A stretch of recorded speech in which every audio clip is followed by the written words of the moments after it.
Welcome back to the ATL Day Ones podcast. This is the place where it's the intersection between sports and the culture. I'm Tenitra-Has, and that's my boy. I'm Jarvis Davis. Y'all know who I Yeah. am. I And we think. appreciate you guys for rocking with us as always. And also appreciate you rocking with the Locked On Sports Atlanta network. We have a network of podcasts that you guys are going to absolutely love, covering all things sports in the A. So, of course, on any and all audio platforms, you can check us out. But also, we want you to go to YouTube. We want you to like our page on YouTube and also go ahead and give us a follow and subscribe and tell everybody else to do the same, because we are going to be talking about some things. We're going to give you real talk, and we want you to join in the conversation. So again, thanks for rocking with us. We appreciate you following us, and welcome back to the ATL Day Ones podcast. So Jarvis, it's been an interesting day, week, month, year when it comes to the offseason of the NFL. And it got interesting again a couple of days ago when we found out late in the midnight hour Wednesday that Bruce Arians decided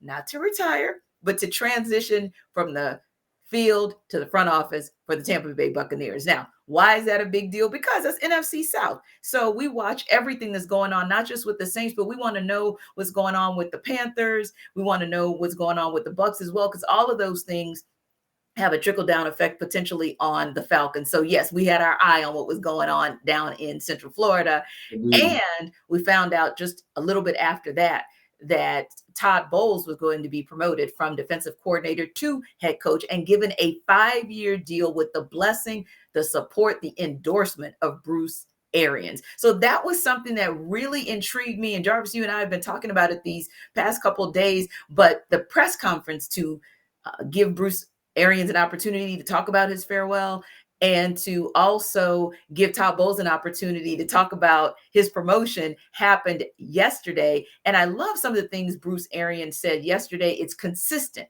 with what he's been saying all along. And that's why we asked the question of whether or not he has found the formula for elevating and evolving the pursuit and the support for diverse candidates.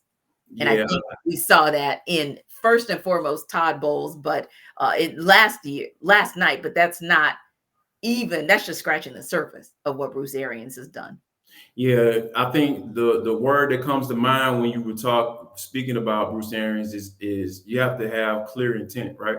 Yes. You know how when people talk about whether or not they're gonna press charges against you, because there has to be, what level of charge they're gonna Mm-hmm. throw up against you. You have to have what type of intent you had, and I think Bruce Arians can be charged with the highest level of diversity because his intentions were very, very clear in this manner. And I think that in order to get to that point, Mm-hmm. he's had to accomplish some things, right? I Yes. was looking at some things the other day as far as what he was able to accomplish after the age of 60 as a head Mm-hmm. coach.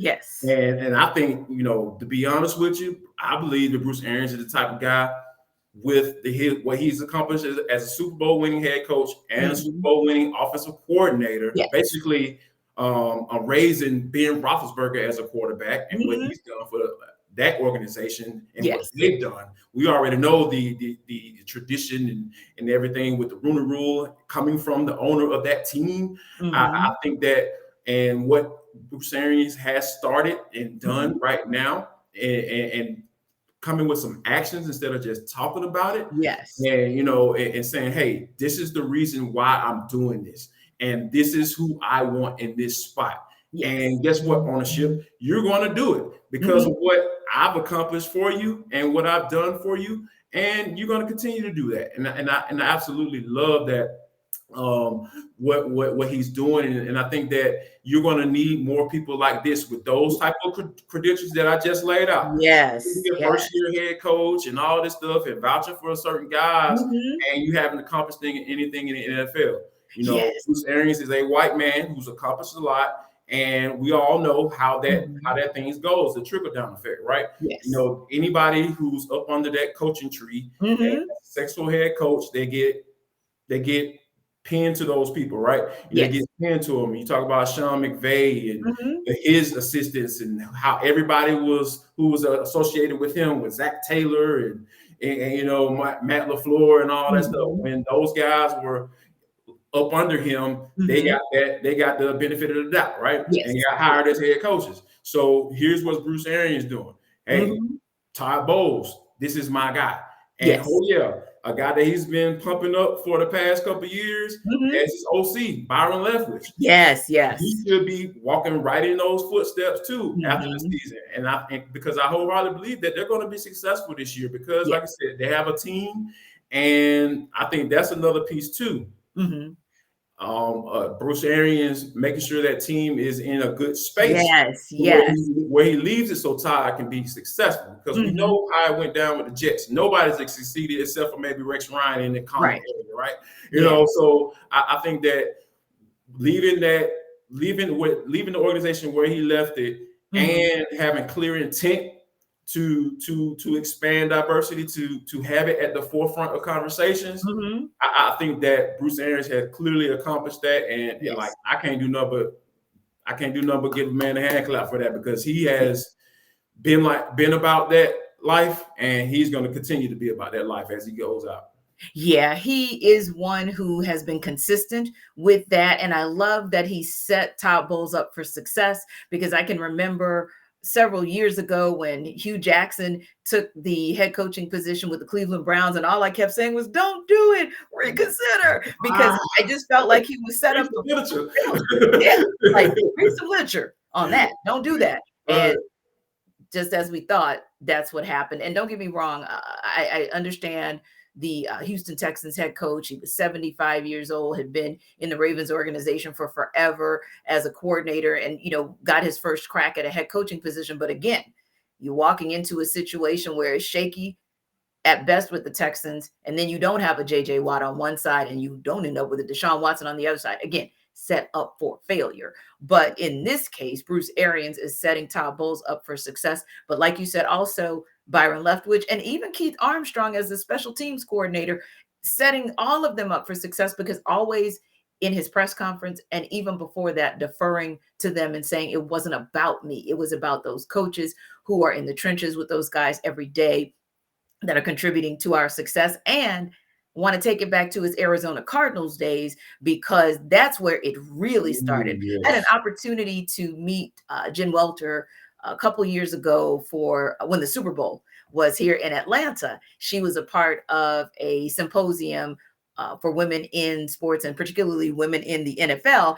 And one of the things that I had a chance to ask her about persons was Bruce Arians, and how was that experience for her? And she just lit up because she said he gave her a legitimate opportunity to really learn the game of football more in depth. He respected what she was able to do. That's why she was able to get the head coaching position. It's a now defunct league, but I think it was the AFL that was coming up a couple years ago. But it Right. was Bruce Arians who set the foundation. And he is the person who, it's not just about who you know, but it's about who will vouch for you. That's the Yes. word you use. So I want to use it too. It's about who vouches for you. And then you fast forward to his job, his tenure with the Bucs, and he's hiring a female to come in and be the coach of the defensive line. He's hiring a female to oversee strength and conditioning. Those are important things that Bruce Arians is showing the formula because it comes from intent. It comes from your heart. And when it's natural and it's genuine, then that's something that it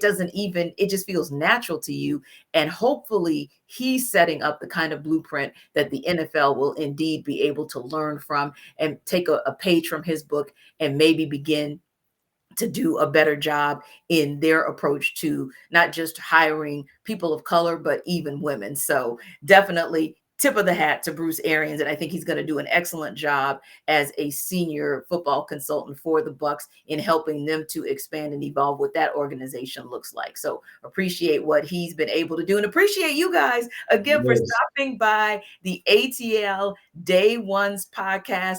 Jarvis Davis, Tenitra-Has, we're going to be here for you 5 days a week. We're going to take you from downtown to Flowery Branch. We're going to take you from Cobb County to College Park. And it's always going to be sports, and more sports from Atlanta. So again, you can check us out on all audio platforms. We want you to go to YouTube, like us, follow us, and do subscribe to our channel. And of course, we want you to subscribe to our flagship, which is Locked On Sports Atlanta. So we want you guys to come back, join us next week. We're going to have reaction from the biggest game of the season for the Hawks. Hawks Nets is Saturday night. United gets back to the pitch. They're up in DC to take on DC United. So definitely want to see those guys do well. Good luck for Five Stripes. We'll talk about that. And you guys, less than a week away from opening day for the world champion Atlanta Braves. So we'll start talking a little Braves with you as well. Jarvis, take us out.